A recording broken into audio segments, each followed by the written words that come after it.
तो hey guys, फिर से स्वागत है आपको मेरे एक नए वीडियो में। तो बहुत जल्द एक नया गाना आ रहा है, धमाका गाना, जो कि डीजे साउंड और शादी स्पेशल गाना है। मतलब लोकगीत, देवी गीत या छठ गीत तो मतलब ख़त्म ही हो गया है।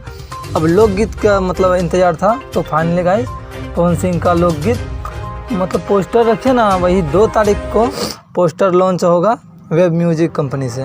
ठीक है, तो 2 तारीख को पोस्टर आएगा, तो ये कंफर्म है कि 2 तारीख को पोस्टर आएगा। तो 3 या 4 तारीख को तो सॉन्ग सुनने को मिल जाएगा आप लोग को। मतलब गाने का नाम अभी बोलने का आदेश नहीं है ऊपर से, नहीं तो फिर जानते हैं ना चुतिया सब बहुत है, टाइटल चोरी करने में उस सब का ना देरी नहीं लगता है। तो चलिए, यही कुछ थी जानकारी छोटी मोटी। और लेकिन मैंने जो बोला भैया वीडियो स्टार्ट करने से पहले कि भैया कमेंट करके बता देना आप कहाँ से हो, लेकिन कमेंट करना ना भूलिएगा भैया, प्लीज़ एक कमेंट करके बता दीजिए यार आप कहाँ से देख रहे हो मेरी वीडियो।